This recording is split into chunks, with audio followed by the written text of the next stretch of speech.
kepada seluruh para penuntut ilmu, kepada seluruh para santri dan para santriwati yang hadir pada kesempatan Taman Ilmu pada sore kesempatan hari ini, yang semoga kita mendapatkan kesehatan dan semoga kita senantiasa memiliki rasa takut dan waspada ketika kita hidup pada zaman ini. Memiliki takut artinya adalah kita tentunya takut dengan segala macam penyimpangan-penyimpangan yang begitu marak terjadi pada kehidupan yang melanda pada kehidupan manusia hari ini. Dan tentunya harus waspada, bahwasanya semoga ketika kita pada zaman fitnah kita selalu waspada, berhati-hati untuk selalu mengembalikan apapun yang kita lihat, apapun yang kita simpulkan sesuai dengan apa yang menjadi petunjuk yang ditinggalkan oleh Rasulullah SAW. Banyak orang menjadi muslim tetapi belum tentu mereka menjadi orang yang takut kepada penyimpangan karena merasa mungkin tidak ada penyimpangan, padahal zaman fitnah itu merupakan zaman yang begitu lengket dan begitu pekat dengan berbagai macam penyimpangan. Sehingga karena begitu banyaknya penyimpangan, akhirnya begitu sulit untuk mengetahui yang original dan mana mereka yang imitasi. Dan tentunya tidak setiap muslim juga diberikan oleh Allah kewaspadaan ketika mereka hidup pada zaman fitnah. Semoga kita termasuk orang yang mendapatkan rasa takut yang ada pada hati kita, dan semoga kita senantiasa waspada dalam kehidupan agama kita, karena tidak ada perkara yang paling mahal dan sejatinya harus kita jaga setiap waktunya, kecuali adalah keimanan kita didasarkan kepada petunjuk yang diwariskan oleh Rasulullah SAW, dan semoga kita mendapatkan itu. Alhamdulillah, tentunya senantiasa kita bersyukur kepada Allah atas nikmat yang Allah berikan kepada kita, terutama kenikmatan ilmu yang kita rasakan, sehingga pada kesempatan ini kita berjumpa dan kita bertemu pada indahnya Taman Ilmu.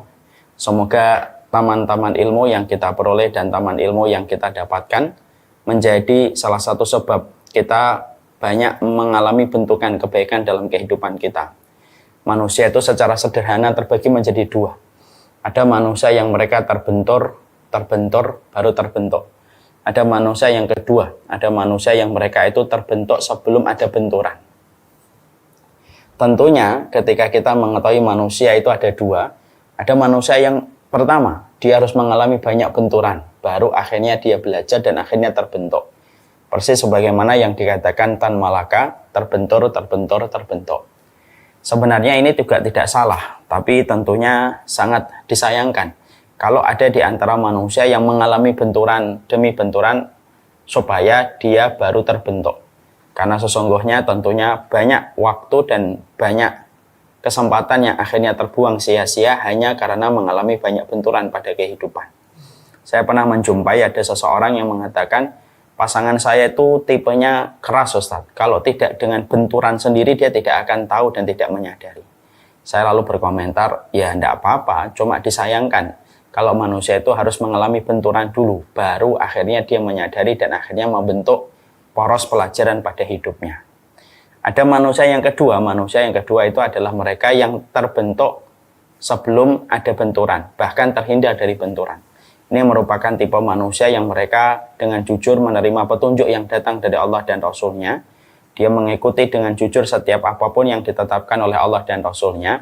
Dia terbentuk tanpa mengalami banyak benturan dalam kehidupan. Ilmu merupakan perangkat yang Allah turunkan pada kehidupan kita, di mana ilmu ketika diturunkan oleh Allah supaya setiap manusia tidak mengalami banyak benturan dalam kehidupan. Dan itulah yang menjadikan kita bersyukur apabila kita diberikan oleh Allah kesempatan untuk mempelajari ilmu, supaya setiap ilmu yang kita peroleh dan setiap ilmu yang kita dapatkan menjadikan kita ketika kita mendapatkan ilmu, menjadikan kita tidak perlu mengalami benturan. Dan inilah yang menjadikan kita bersyukur kepada Allah apabila kita masih diberikan kesempatan ilmu pada kehidupan kita. Semoga Allah menghindarkan kita dari banyak benturan pada kehidupan dengan jujurnya kita mengikuti petunjuk ilmu yang Allah berikan dalam kehidupan. Amin insyaallah. Lama sekali kita tidak berjumpa di Majelis Islam Madinah membahas kitab At-Tadhkirah yang disusun oleh Imam Al-Qurtubi rahimahullahu ta'ala. Mungkin penting sekali saya mengingatkan kembali kepada diri saya dan mengingatkan untuk kita semuanya. Kenapa sih kita harus belajar kitab At-Tadhkirah? Sebuah kitab yang sejatinya sangat tebal, ada 2 jilid yang ditulis dan digoreskan ilmunya oleh Imam Al-Qurtubi. Kenapa kita harus belajar pada kitab ini? Maka ada salah satu prolog yang sejatinya prolog ini semoga bisa memberikan kepada kita sebuah motivasi kenapa kita harus belajar tentang kitab At-Tadhkirah dan betul-betul kenapa kita harus memahaminya walaupun dengan waktu yang cukup panjang. Maka prolog ini saya sampaikan tentang sebuah percakapan. Saya pernah bertanya sama seseorang ketika dia hijrah. Dia meninggalkan berbagai macam penyimpangan dan berbagai macam kemaksiatan yang pernah dia lakukan. Lalu saya tanya sama beliau, apa yang menjadikan antum akhirnya hijrah, memperbaiki, mengevaluasi kesalahan yang pernah dilakukan? Maka jawabannya pada saat itu, karena saya takut mati, Ustaz. Dan saya bermimpi mati itu berkali-kali. Akhirnya, mimpi mati yang membuat dia takut menjadikan dia menetapkan diri untuk berhijrah. Mengarahkan kompasnya menuju kepada Allah setelah dia mengalami rasa takut kepada kematian. Masya Allah ya, kalau kita merenungkan tentang kisah nyata ini, tentang salah satu di antara penuntut ilmu yang belajar kepada saya, maka ketika kita merenungkan perjalanan hidup beliau, yang akhirnya beliau bertaubat, dan akhirnya beliau memperbaiki dirinya ketika beliau bermimpi pada kematian, maka cukup apa yang disampaikan oleh Abu Hurairah itu benar adanya. Kafa bil mauti wa'idho. Cukuplah kematian itu memberi peringatan untuk kita. Berapa banyak orang ketika mereka melihat kematian, akhirnya mereka melakukan perjalanan besar dalam hidupnya untuk bertaubat dan meninggalkan seluruh kemaksiatan yang mereka lakukan. Kita juga menjumpai ada orang ketika memandikan jenazah dari kerabatnya, proses ketika dia memandikan jenazah membuat dia bergetar ketakutan, melihat orang kaku ketika dimandikan, dan setelah itu terjadi gejolak batin pada hatinya dan akhirnya dia bertaubat.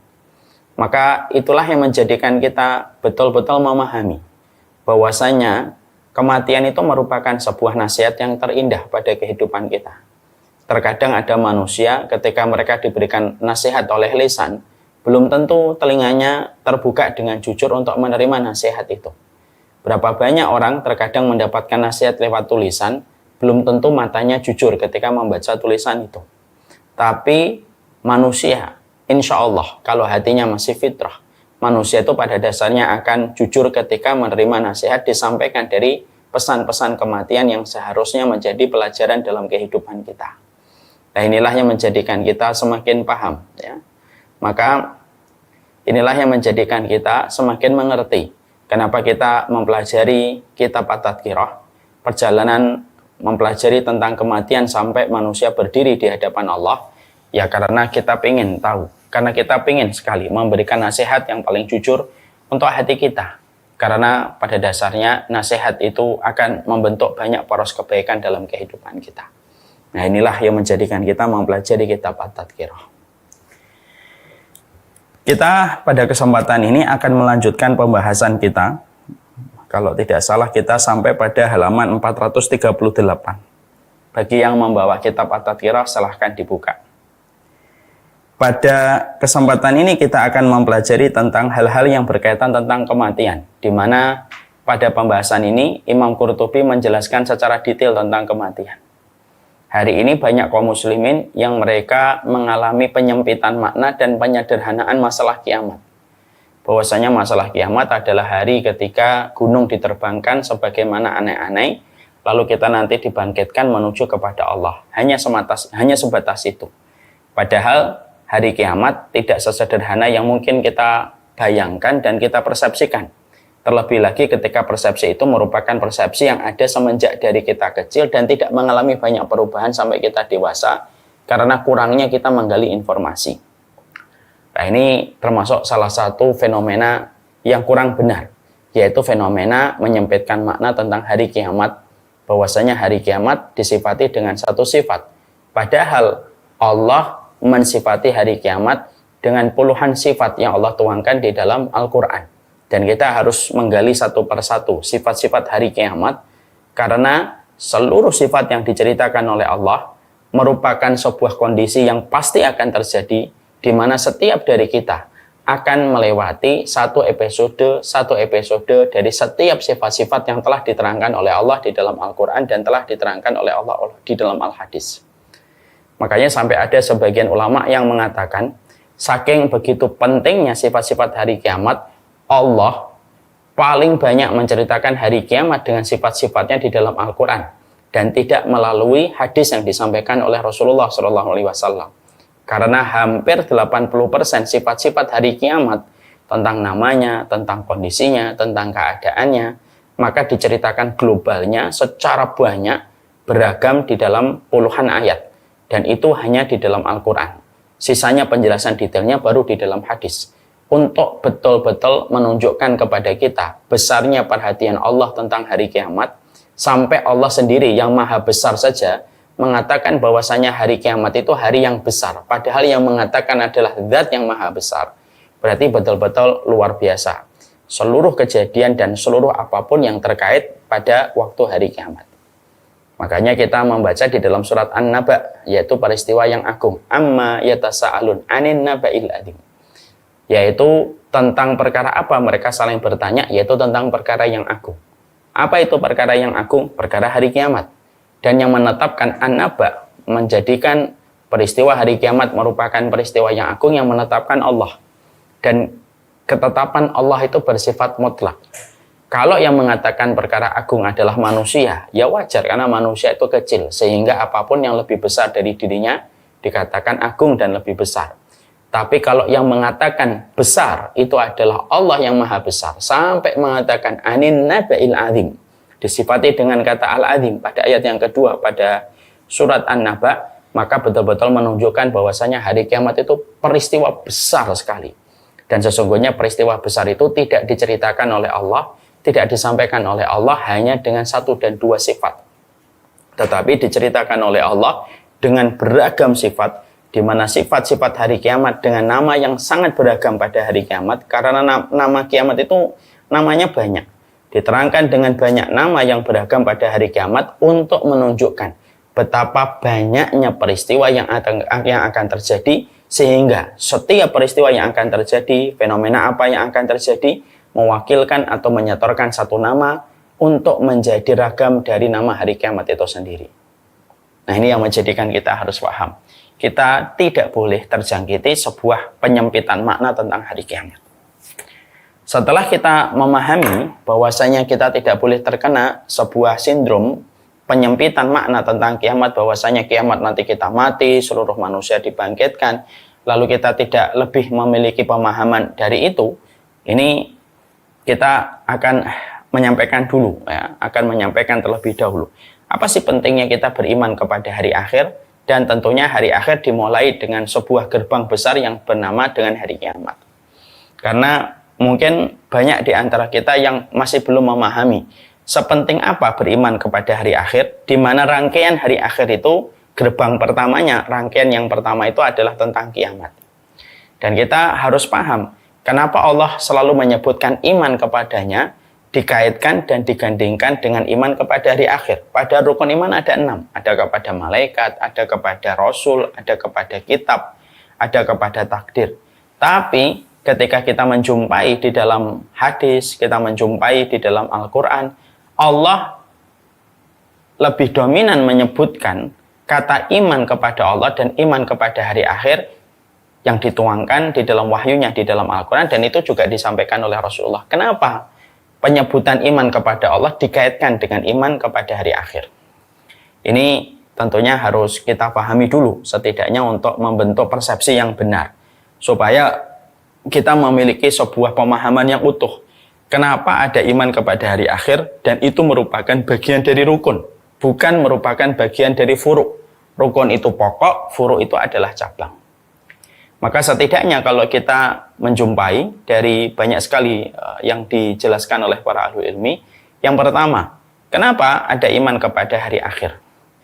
Dikaitkan dan diletakkan setelah pokok perkara iman kepada Allah. Maka yang pertama adalah karena sesungguhnya beriman kepada hari akhir itu memberi harapan kepada manusia. Karena sesungguhnya ketika kita mengetahui bahwasanya kita termasuk kaum yang beriman kepada hari akhir, setelah kita beriman kepada Allah, maka itu memberi kepada kita sebuah harapan.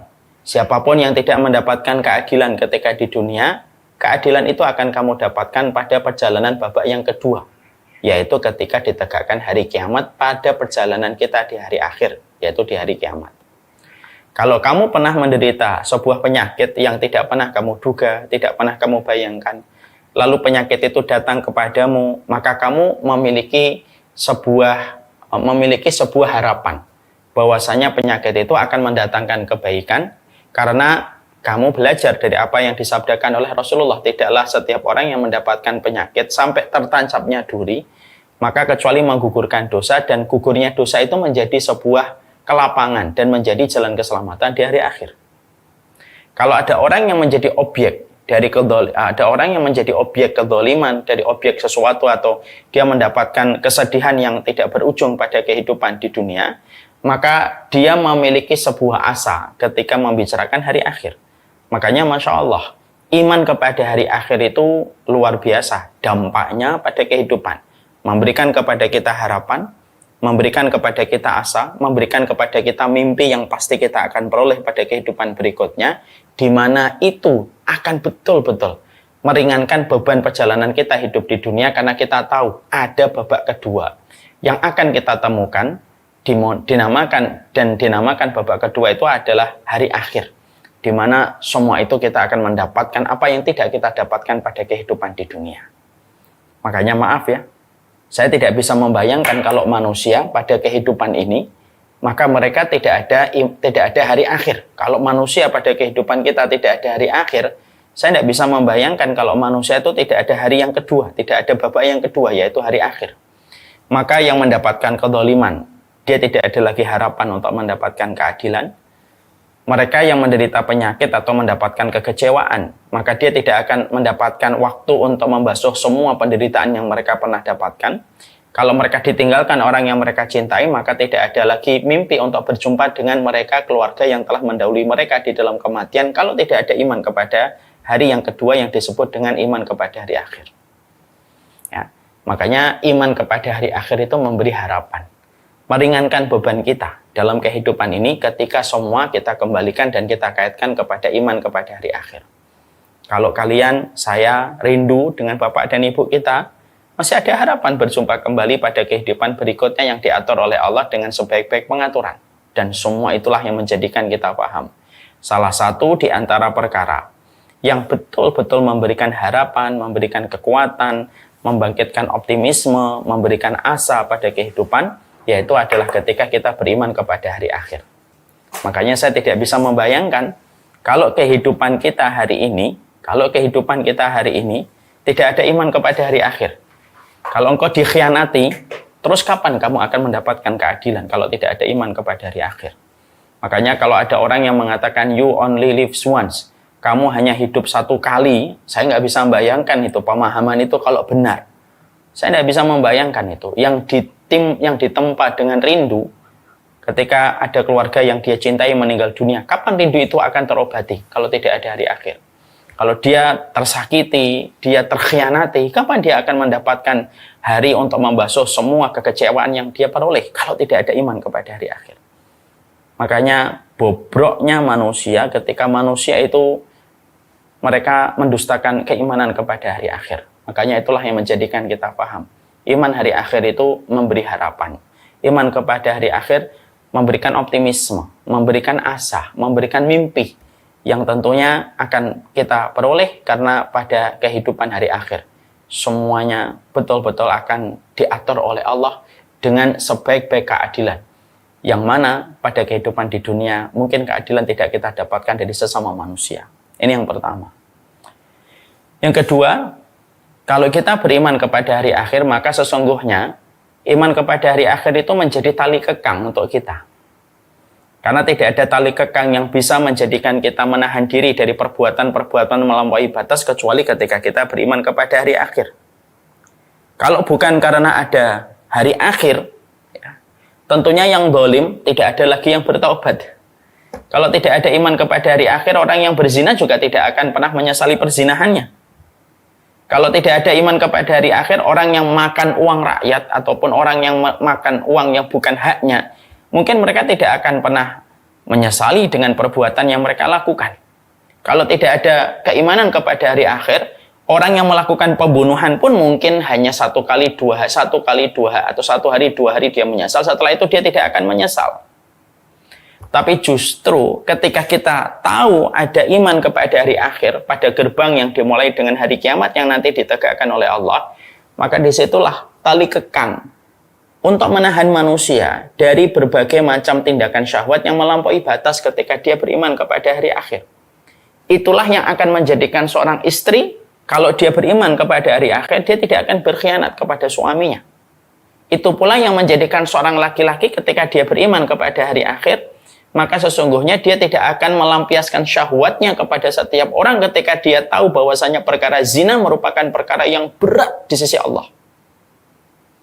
Karena ada keimanan kepada hari akhir yang menjadikan setiap manusia tidak gampang mengambil senjata untuk membunuh dan mengalirkan darah sesama manusia ataupun kepada orang yang beriman. Dan tali kekang yang terbaik itu adalah tali kekang ketika kita beriman kepada hari akhir. Ini pula yang mendorong kita untuk di sisi yang lainnya, ini pula yang mendorong kita untuk berbuat ketaatan. Kalau bukan karena iman sama hari akhir, kita nggak akan duduk di majelis taklim ini. Karena mungkin kita akan lebih nyaman untuk melakukan tindakan-tindakan yang menurut kita sesuai dengan apa yang kita mau dan sesuai dengan hobi kita. Kalau bukan karena keimanan kepada hari akhir, tidak ada orang yang bangun di tengah malam untuk menggelar sajadahnya, lalu mereka bermunajat kepada Allah dan sujud dalam kondisi meneteskan air mata. Kalau bukan karena hari akhir, tidak ada lagi orang yang ingin menutup auratnya. Kalau bukan karena keimanan kepada hari akhir, tidak ada orang yang ingin bersedekah. Mungkin zakat tidak akan pernah laku, sedekah tidak akan pernah dikeluarkan. Tapi karena ada keimanan kepada hari akhir, itulah yang menjadi tali kekang dan menjadi tali kendali pada kehidupan. Karena tidak ada tali kendali yang terbaik mengontrol kehidupan manusia kecuali adalah ketika mereka menghidupkan perangkat hatinya untuk beriman kepada hari akhir. Dia tali kekang.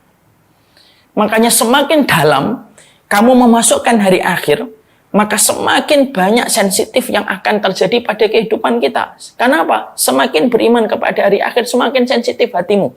Dan semakin bersahaja kehidupan kita di dunia.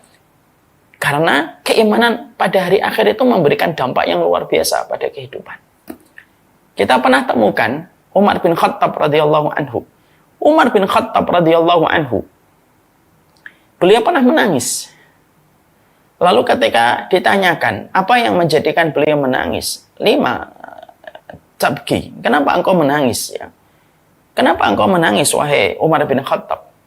Maka perhatikan jawaban dari Umar bin Khattab. Umar bin Khattab tidak memikirkan utang yang menjadikan beliau menangis. Tidak memikirkan mungkin rumah yang belum beliau peroleh. Beliau tidak memikirkan tentang finansial dan duniawi yang menjadikan beliau meneteskan air mata. Tidak. Orang kalau beriman kepada hari akhir itu tetesan air matanya itu terpilih pada satu aspek yang paling istimewa. Maka pada saat itu Umar bin Khattab radhiyallahu anhu ketika beliau menangis, maka saat itu Umar bin Khattab lalu menjawab, khasyitu law anna syah matat ala syattil furat la khasyitu bi anni sa'iluha anha. Maka Umar bin Khattab lalu menjawab, kenapa beliau menangis? Lalu beliau berkata, saya khawatir kalaulah ada kambing di pinggir sungai Efrat kepleset lalu kambing itu mati, lalu saya itu takut kalau saya ditanya oleh Allah, kenapa kambing di sungai Efrat itu mati? Gara-gara saya tidak membangun infrastruktur yang baik. Itu seorang Umar bin Khattab radhiyallahu anhu. Makanya akhirnya di situ kita memahami kenapa harus ada hari kiamat, kenapa Allah terangkan puluhan ayat yang menerangkan tentang hari kiamat pada kehidupan kita. Ya begitulah. Karena sesungguhnya tali kekang yang bisa menahan kita dari berbagai macam penyimpangan itu ya keimanan kepada hari akhir.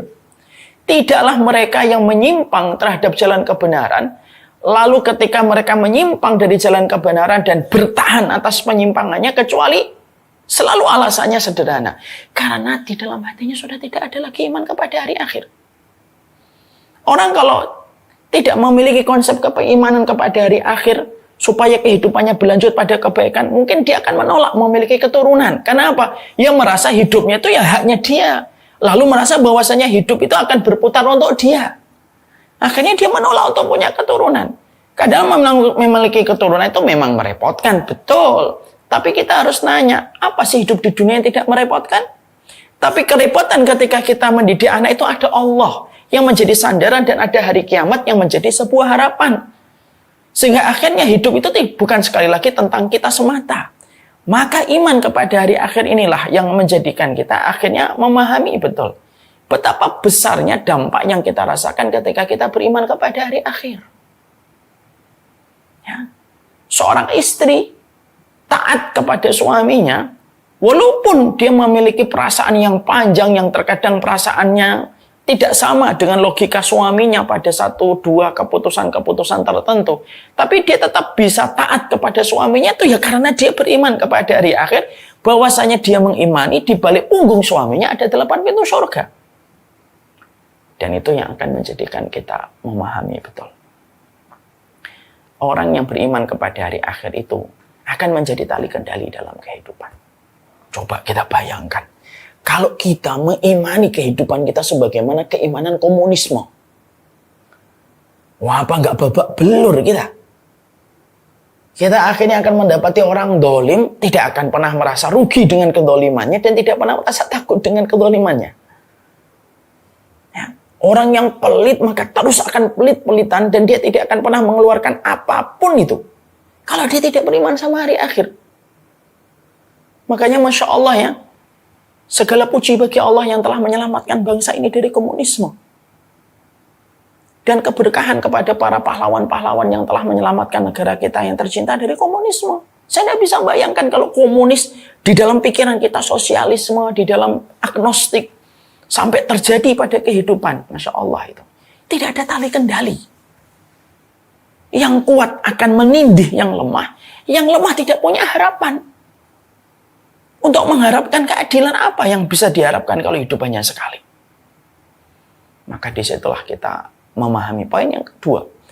Kenapa orang yang akhirnya ketika mereka mengimani hari akhir. Mengimani hari akhir itu menjadikan seseorang itu memiliki tali kendali pada kehidupan. Ya. Karena kita beriman kepada hari akhir, kita tahu ini dosa, kita berhenti. Karena iman sama hari akhir kita tahu. Ini tidak boleh ini. Allah nggak ridho ini. Kita berhenti. Tanya sama orang yang meninggalkan riba. Tanya sama mereka yang meninggalkan zina. Tanya sama mereka yang mereka meninggalkan aktivitas membuka aurat. Semuanya selalu berkaitan tentang mati dan iman kepada hari akhir. Itu yang kedua. Yang ketiga. Iman kepada hari akhir itu akan menjadikan manusia sangat bersahaja dalam urusan dunia.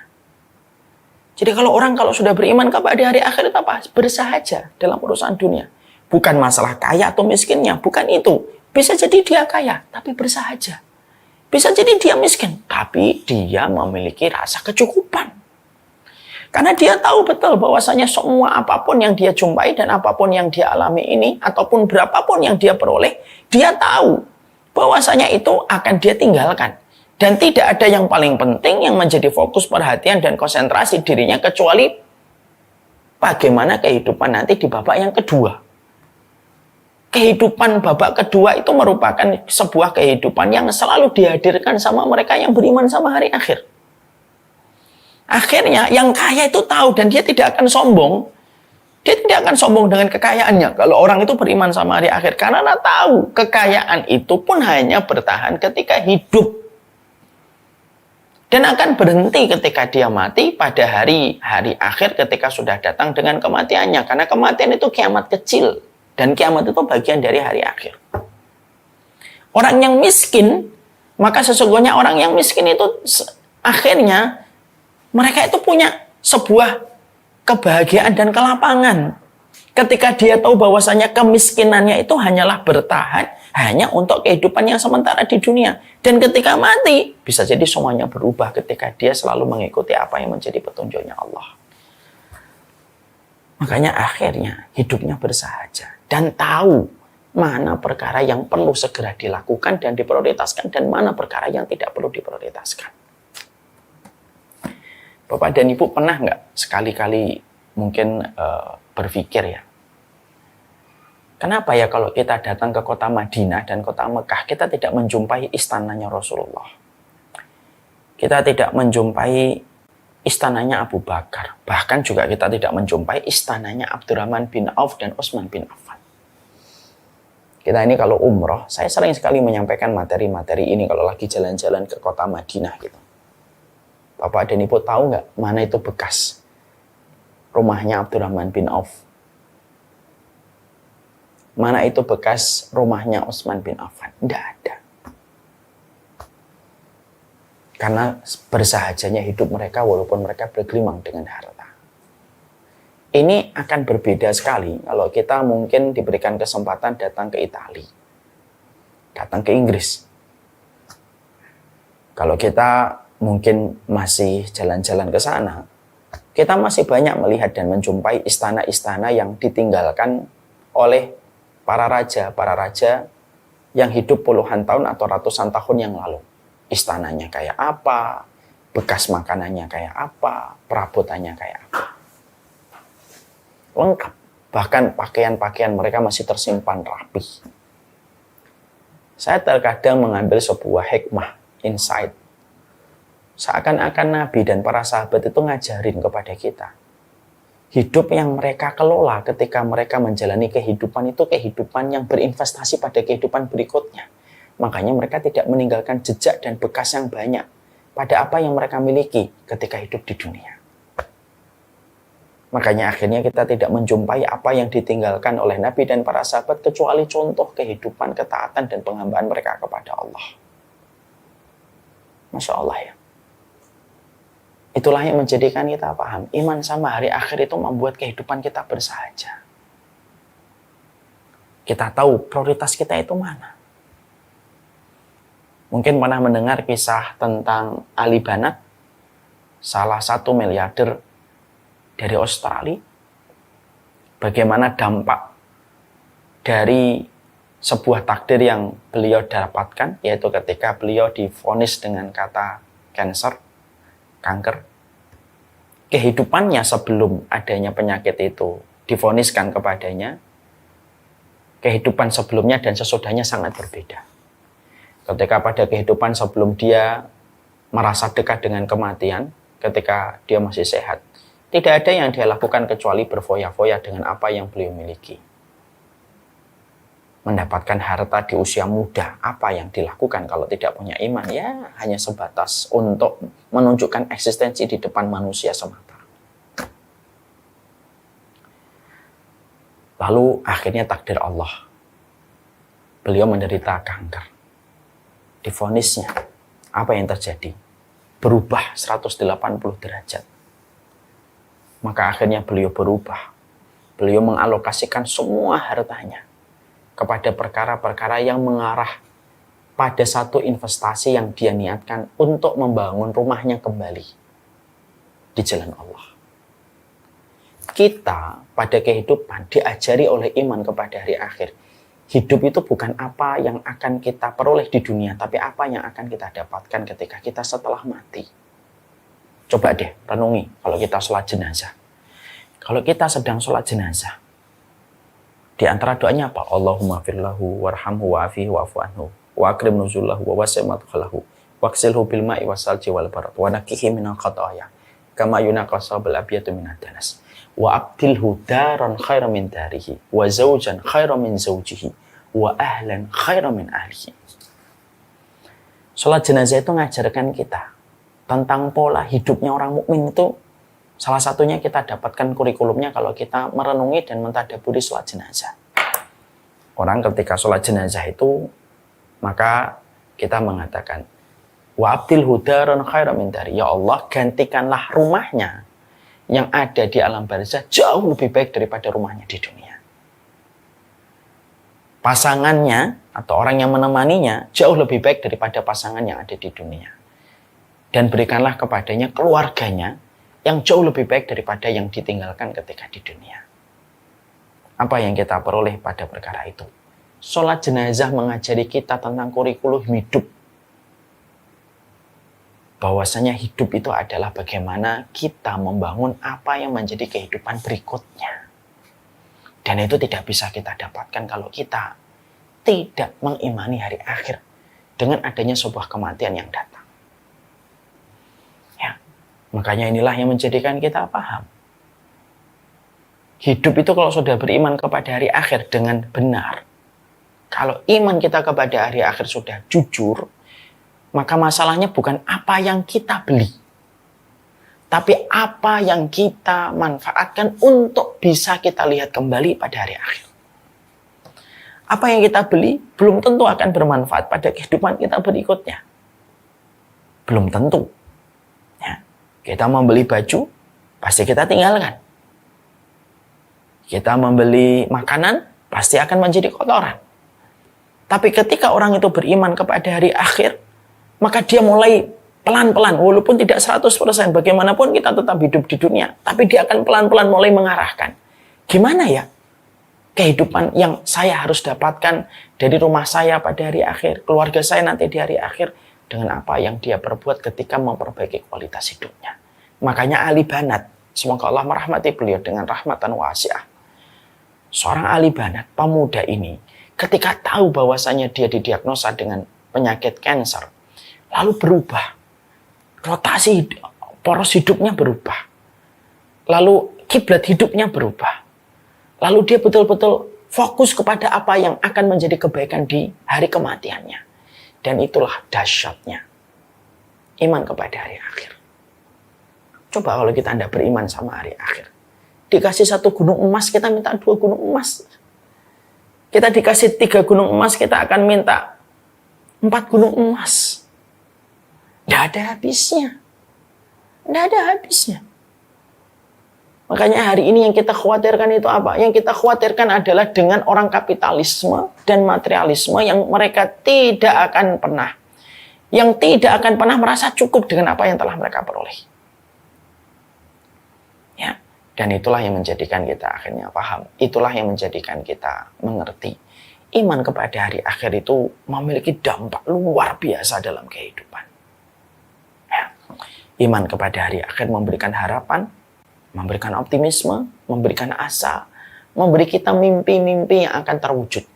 Kalau kita punya iman kepada hari akhir. Siapapun di antara kita yang sakit, ada harapan. Sakitmu akan menjadi kekuatan kalau kamu ikhlas dan ridho kepada keputusan Allah. Kalau kamu dikhianati, ada keadilan yang pasti diwujudkan oleh Allah pada hari akhir.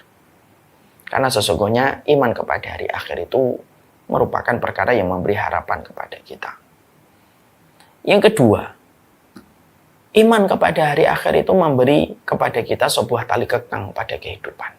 Kalau bukan karena iman kepada hari akhir, yang zalim akan terus menekan dan tidak pernah menyesal. Yang zina tidak ada penyesalan. Yang berbuat jahat tidak akan lagi ada penyesalan. Iman kepada hari akhir menjadi tali kekang. Supaya orang memiliki rem pada jalan kehidupannya ketika dia mengimani kepada hari akhir. Dan yang ketiga, iman kepada hari akhir itu akan menjadikan kita lebih bersahaja pada kehidupan. Dan inilah yang sejatinya harus kita hidupkan. Itulah yang menjadikan kita paham kenapa Allah selalu menyebutkan kata iman kepada Allah dengan iman kepada hari akhir. Itulah kunci kelapangan. Itulah sesuatu yang bisa menjadikan kita terhindar dari berbagai macam penyimpangan. Itulah perkara yang melapangkan pada kehidupan kita. Yaitu adalah iman kepada hari akhir. Semoga Allah memberikan kepada kita iman kepada hari akhir yang sejatinya tidak akan padam. Seiring dengan terus kita belajar dan seiring ketika kita mengkaji kebenaran di dalam kehidupan. Di-off-kan komennya. Kita pada kesempatan ini, maka sesungguhnya setelah kita memahami tentang iman kepada hari akhir, maka kita akan mulai menyebutkan tentang nama-nama hari kiamat yang dijelaskan oleh Allah Subhanahu wa taala. Maka di sini kita mendapati lebih dari 10 penamaan ketika Allah menerangkan tentang sifat hari kiamat. supaya ini bisa menjadi perkara yang membantu kita memahami, ya, dan supaya kita tidak terjebak dengan apa yang tadi saya sampaikan, terjebak kepada penyempitan makna dan ilmu tentang kiamat itu sendiri. Padahal ini merupakan perkara besar, karena kiamat merupakan anak tangga pertama terjadinya kehidupan hari akhir yang begitu panjang dengan keutamaan yang tadi kita sampaikan. Imam Qurtubi menyampaikan kepada kita bahwasanya dari banyak sekali ayat, maka hari kiamat itu bisa disebut dengan banyak penamaan. Yaitu disebut dengan Yaumul Insyiqaq, yaitu adalah hari terbelahnya langit. Disebut dengan Al-Infitor, yaitu adalah ketika bukan hanya terbelahnya langit, tetapi langit menjadi berkeping-keping. Disebut dengan At-Takwir, yaitu hari ketika matahari digulung oleh Allah dengan penggulungan yang luar biasa. Lalu disebut dengan Yaumul Inqidar, yaitu hari berguguran bintang. Al-Intisar, bintang-bintang yang jatuh berserakan. At-Taisir, hari di perjalanannya gunung-gunung. Disebut dengan At-Ta'til, hari penghentian. At-Tasjir, hari ketika laut dinyalakan dengan penyalaan api yang mendidihkan air laut itu. At-Tafjir, dengan meluapnya laut itu setelah dididihkan. Al-Qasyd, yaitu hari pencopotan langit. At-Tai, yaitu hari pelipatan langit. Dan Yaumul Ma'ad, yaitu hari ketika bumi diratakan oleh Allah Subhanahu wa Ta'ala. Maka sesungguhnya disinilah kita akhirnya paham, ya, Allah menjelaskan banyak sekali tentang hari kiamat di dalam Al-Quran. Itu artinya bukan hanya satu makna, tetapi ternyata hari kiamat itu memiliki banyak episode-episode yang akan dilewati setiap manusia. Di hadapan Allah itu kayak satu gerakan. Tapi di hadapan manusia nanti mereka akan mendapati satu persatu dari apa yang menjadi sifat dari penamaan hari kiamat itu. Manusia akan mengalami masa ketika dia melihat langit akan terpecah. Manusia akan melihat kembali setelah episode melihat bagaimana langit itu akan berkeping-keping. Dia akan melihat bagaimana ketika lautan dinyalakan. Dia akan melihat bagaimana lautan ketika sudah dinyalakan mendidih, meluapnya air laut tersebut. Yang mana itulah yang menjadi ragam dari banyaknya peristiwa yang mewakili hari kiamat itu terjadi. Jadi tidak hanya hari kiamat itu bukan hanya terjadi sebagaimana ketika membayangkan orang terkena gempa. Gempa, bergoyang, selesai. Tidak. Gempa pun merupakan salah satu part kecil dari hari kiamat di antara banyak part dan episode besar hari kiamat itu sendiri. Makanya tadi saya mengingatkan kembali, kenapa Allah menyebut hari kiamat itu dengan banyak penamaan nama dan banyak sifat-sifat dan kondisi yang diterangkan. Karena pada dasarnya, ya begitulah sejatinya hari kiamat nanti ketika ditegakkan oleh Allah. Maka ibaratnya kayak satu video menyimpan banyak sekali footage yang dikumpulkan menjadi satu slide. Pernah nggak kita ngelihat ada satu tayangan slide gitu. Satu slide itu bisa menyimpan 100 footage sekaligus. Jadi misalkan kita ngelihat satu adegan di dalam misalkan kemasan video Reels, ya. 1 menit yang dikemas dalam Reels di Instagram itu terkadang orang meletakkan 6-7 foto sekaligus yang menjadi potongan-potongan klipnya sampai menjadi satu Reels. Namanya tetap Reels, tetapi di dalam satu Reels Instagram itu maka ada banyak klip dan potongan-potongan foto yang berderet membentuk satu Reels. Sama, itu merupakan salah satu di antara analogi sederhana. Hari kiamat itu satu. Tapi di dalam satu hari kiamat itu akan menyimpan banyak peristiwa sekaligus yang secara beruntun terjadi. Jadi peristiwa itu beruntun terjadi, gitu. Peristiwa itu terjadi dengan semua kabar yang dijelaskan oleh Allah, di mana semua pengkabaran yang disampaikan oleh Allah Subhanahu wa Ta'ala, maka tidak ada yang luput. Dan itulah sejatinya hari kiamat, yang mungkin banyak di antara kita tidak memahami itu. Contoh yang paling gampang ya tentang hari kiamat itu sendiri yang tadi saya sampaikan dalam bentuk Reels. Satu Reels memuat 7-10 foto. Memuat 7-10 footage. Jadilah satu potongan Reels. Dan itu analogi yang ada pada hari kiamat. Makanya akhirnya di sini diterangkan pula bahwasanya hari kiamat bukan hanya pada hari-hari yang tadi diterangkan. Masih ada tambahan lagi. Yauma yunfakhu fis-sur. Itu merupakan hari ketika ditiupkan sangkakala. Ya. Jadi peristiwa tadi, terbelahnya langit, pecahnya langit berkeping-keping, digulungnya matahari. Setelah digulung matahari, maka bintang-bintang berjatuhan, berserakan, gunung-gunung terbang, terus dihentikan. Semua aktivitas manusia itu akhirnya betul-betul berhenti karena semua kejadian satu menyatu menjadi sesuatu yang paling mengerikan pada kehidupan. Maka saat itulah laut yang bergejolak itu akhirnya dinyalakan apinya, semuanya nyambung itu menjadi satu peristiwa yang disebut dengan hari kiamat. Makanya disebut dengan yauma yunfakhu fis-sur. Maka diterangkan dengan hari ketika ditiupkan sangkakala, yauma yakunun nasu kal farashil mabsus. Maka pada hari itu setelah peristiwa-peristiwa yang tadi diceritakan itu, manusia nanti akan terbang karena saking begitu luar biasanya gejolak yang terjadi di alam semesta, sampai manusia-manusia terbang bagaikan aneh-aneh yang berterbangan. Yauma yang durul mar'u ma qaddamat yadah. Maka sesungguhnya pada hari itu manusia melihat apa yang diperbuat oleh tangannya dulu ketika hidup. Yauma idin tu'raduhum, bagaimana manusia pada saat itu dihadapkan kepada Allah Subhanahu wa taala. Yauma idin yasdurun nasu ashtata, manusia nanti akan keluar mereka dari kuburannya dengan beragam dan kondisi yang bermacam-macam. Maka semuanya itu merupakan sesuatu yang bakal terjadi pada hari kiamat. Maka Imam Qurtubi lalu berkata, boleh jadi yang dimaksud kiamat yang berlangsung sekian lama akan melewati keadaan tersebut, di mana tiap keadaan itu seolah-olah satu hari tersendiri yang baru terganti. Jadi seakan-akan Imam Qurtubi lalu menjelaskan kesimpulan beliau, seakan-akan dalam setiap peristiwa-peristiwa tadi yang tadi kita baca dari apa yang ditulis oleh Imam Qurtubi, kata Imam Qurtubi, seakan-akan satu peristiwa itu satu hari. Ketika matahari digulung, satu hari. Ketika laut itu tiba-tiba dipanaskan, itu satu hari.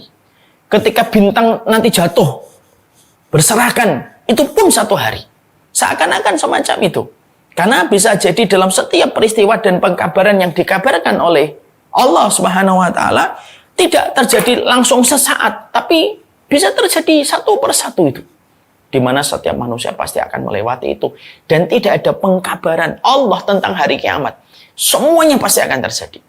Dan semuanya akan dilihat untuk menimbulkan satu efek ketakutan dari peristiwa yang paling mengerikan. Sampai Allah sendiri saja mengatakan ini peristiwa agung. Makanya kan tadi saya menyampaikan, Allah tidak pernah menyebut sesuatu yang agung. Karena Allah itu maha agung. Kalau ada Allah sudah menyebut sesuatu dengan kata agung, itu berarti apa yang disebutkan oleh Allah itu betul-betul merupakan sesuatu yang besar. Dan Allah menyampaikan hari kiamat itu sesuatu yang sangat besar. Padahal yang mengatakan adalah Allah zat yang maha besar. Saya berkata kan, kalau yang memberikan kesimpulan itu manusia, kesimpulan manusia itu relatif. Tapi apa yang Allah tetapkan itu sifat yang mutlak, bukan relatif. Coba kita bayangkan. Jadi peristiwa tadi, kalau kata Imam Qurtubi, seakan-akan bisa jadi satu peristiwa satu hari. Satu peristiwa satu hari. Satu peristiwa satu hari. Bukan rentetan dalam hitungan menit kemudian habis gitu. Enggak. Dulu saya ketika waktu kecil SD menyangka, oh hari kiamat itu rentetannya cepet. Tek tek tek tek tek tek tek. 1 menit, 2 menit, 3 menit semua sudah mati habis. Selesai. Langsung manusia nanti bangkit satu-satu. Ternyata apa yang saya pahami itu, kalau kita kembalikan kepada apa yang ditulis oleh Imam Qurtubi di sini, maka Imam Qurtubi mengatakan itu sesungguhnya akan berlangsung sekian lama, melewati keadaan-keadaan tersebut, di mana tiap keadaan seolah-olah itu kayak satu hari tersendiri. Yang mana ketika sudah selesai, baru digantikan lagi dengan peristiwa yang baru lagi. Sebagaimana kabar yang dijelaskan oleh Allah Subhanahu wa taala. Masya Allah ya. Ya. Maka pada hari itulah yang menjadikan akhirnya dari hal itu, maka kita juga harus paham hari kiamat itu suatu hari yang tidak ada lagi hari sesudahnya. Dan sebagai hari yang besar, ia bisa jadi mencakup hari-hari tersebut di atas seluruhnya.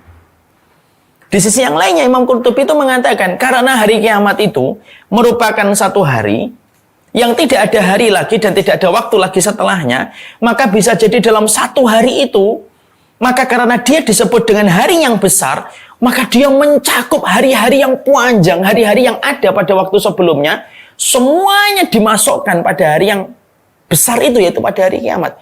Makanya kualitas satu hari, dari apa yang dijelaskan oleh Imam Qurtubi, kualitas satu hari dan kuantitasnya satu hari, pada waktu terjadinya hari kiamat, bisa jadi merupakan kumpulan dari puluhan tahun pada hari-hari yang biasa.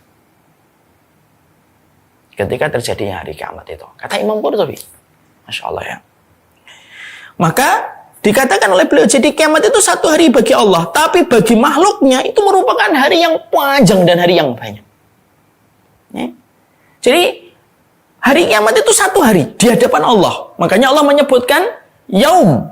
Allah tidak menyebutkan ayam. Apa bedanya yaum dengan ayam, Ustaz? Allah menyebut hari kiamat tidak menyebut dengan kata ayam. Allah menyebut hari kiamat dengan kata yaum. Yaum itu mufrad, tunggal. Ayam itu dalam bentuk plural, jamak taksir. Allah menyebutnya dengan kata yaum.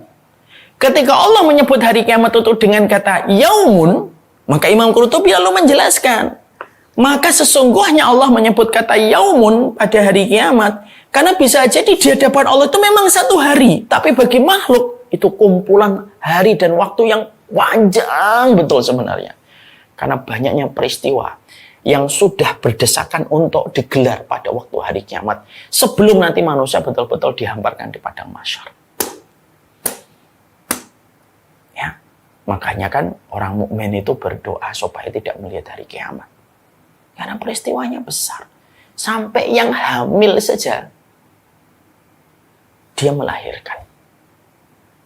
Jadi tidak sebagaimana yang dulu kita pikirkan waktu SD. Oh, nanti kiamatnya kayak gempa. Dalam hitungan menit langsung pada mati semuanya ketika terkena reruntuhan. Allahumma fir lana, nasallallahu salamah wal afiyah. Setelah itu selesai. Enggak gitu ternyata. Harinya panjang. Makanya disebut dengan hari yang agung. Karena kumpulan banyak hari di depan makhluk, walaupun di depan Allah itu tetap satu hari. Karena tidak ada lagi hari setelah hari kiamat. Ya. Maka inilah yang menjadikan akhirnya kita memahami betul. Itulah tentang hari kiamat itu sendiri. Jadi apa yang kita dapatkan dari penjelasan itulah yang menjadikan kita akhirnya memiliki sebuah referensi dan ilmu. Berarti hari kiamat itu bisa jadi sebulan, Ustaz, menurut hitungan manusia, tapi di hitungan Allah itu tetap satu hari karena pada hari itu Allah yang memanjangkan dan Allah yang memendekkan. Kita tentunya harus paham ya. Masa dan waktu itu miliknya Allah. Allah bisa memanjangkan, Allah bisa memendekkan sesuai dengan hikmah yang Allah miliki. Pernah nggak kadang-kadang kita melewati satu hari terasa panjang gitu. Dari pagi sampai menunggu maghrib terasa panjang. Tapi bisa jadi terkadang kita melewati hari itu bukan hanya satu hari. Sebulan terasa cuma satu hari. Saking cepatnya. Dan kita harus paham, yang memiliki hari itu Allah. Makanya kita bisa paham kenapa kok di hari kiamat satu hari berbanding dengan 50.000 tahun ketika di dunia. Karena bagi Allah itu mudah. Makanya Allah menyampaikan di dalam hadis qudsi, la tasubbud dahr wa ana dahru. Makanya dalam salah satu riwayat disebutkan jangan mencela waktu, jangan mencela masa. Aku adalah pemilik masa. Kalau Allah yang memiliki, Allah bisa memanjangkan, Allah bisa memendekkan. Sehingga pada waktu hari itu dijelaskan adalah, maka pada hari itu kalau kita merujuk kepada Imam Qurtubi yang menulis kitab ini, maka akhirnya Allah akan memanjangkan satu hari pada hari kiamat itu. Walaupun sepanjang-panjangnya hari kiamat, tentunya tidak akan pernah mengalahkan satu hari di akhirat. Tapi bisa jadi panjang. Kenapa? Banyak peristiwa yang ngantri. Sebagaimana yang sudah disebutkan oleh Allah tadi, yang kita baca satu persatu tadi. Ada terbelahnya langit, ada terpecahnya langit berkeping-keping, digulungnya matahari, jatuhnya bintang-bintang, berserakan semua bintang-bintang. Itu kan tidak bisa dalam 1 menit. Orang langsung tahu semuanya. Tidak bisa. Dia perlu waktu untuk melihat itu semuanya. Maka bisa jadi ada orang yang di sini matinya disebabkan karena tertumpah dengan air yang dipanaskan. Ada yang di sini karena terkena bintang-bintang yang jatuh ketika mengenai kepada kehidupan manusia. Dan itu yang menjadikan kita mengerti. Berarti pada waktu hari kiamat, karena sudah disebut hari yang agung, takwil yang disampaikan atau interpretasi yang disampaikan oleh Imam Qurtubi adalah hari itu tetap satu hari. Tapi kuantitasnya dipanjangkan oleh Allah. untuk memenuhi apa yang Allah ancamkan dari satu-satu peristiwa yang sudah Allah tuangkan di dalam wahyu pada Al-Quran. Ya. Makanya itulah yang menjadikan akhirnya kita memahami. Itulah yang kita mengerti tentang hari kiamat. Kalau kita selanjutnya membuka pada halaman 442. Selain kata yaum, maka kita juga mendapati bahwasanya Allah juga menyampaikan dengan kata as-sa'ah. Ya. Allah menyampaikan dengan kata as-sa'ah. Allah menyampaikan dengan hari kiamat itu dengan kata al-qiyamah. Ya. Allah juga menyampaikan hari al-mahsyar, yaumul khuruj. Allah juga menyampaikan yaumul ba'as, yaumul qari'ah, yaumun naqur. Ini tentunya semuanya ada penjelasan. Ya. Tapi qadarullah ma yasha, kita sudah jam 5 dari ketentuan waktu yang kita pelajari. Setidaknya akhirnya kita paham betul. Maka kesimpulan yang kita pelajari pada kesempatan hari ini adalah itulah hari kiamat. Hari kiamat itu beriman kepada hari akhir itu merupakan perkara yang besar. Memberikan kepadamu harapan, menjadi tali kekang dalam kehidupanmu, dan menjadikan kehidupan kita di dunia itu bersahaja. Di sisi yang lainnya kita paham, Allah menerangkan hari kiamat tidak dengan keterangan yang singkat, sebagaimana singkatnya kita ketika memahami hari kiamat ketika terlalu sederhana. Hari kiamat itu diterangkan dengan sifat-sifat yang panjang, dengan kondisi yang beragam yang disampaikan oleh Allah. Maka makna yang paling rajih atau makna yang paling terpilih dari apa yang diyakini oleh Imam Qurtubi, memang hari kiamat itu satu hari, karena tidak ada lagi hari setelahnya. Tapi pada waktu hari kiamat, bisa jadi dipanjangkan oleh Allah, di mana satu hari kiamat itu merupakan kumpulan dari banyak-banyak hari yang dilewati oleh manusia, di mana Allah tetap menetapkan itu hanya satu hari. Tapi bagi manusia yang merasakan seakan-akan itu berhari-hari yang tidak ada selesainya, dengan ketakutan, kengerian yang luar biasa yang dirasakan oleh setiap manusia. Inilah pentingnya kita kembali kepada hal yang basic. Jangan menyederhanakan apa yang tidak pernah disederhanakan oleh Allah. Sesuatu yang tidak pernah disederhanakan oleh Allah tentang hari kiamat.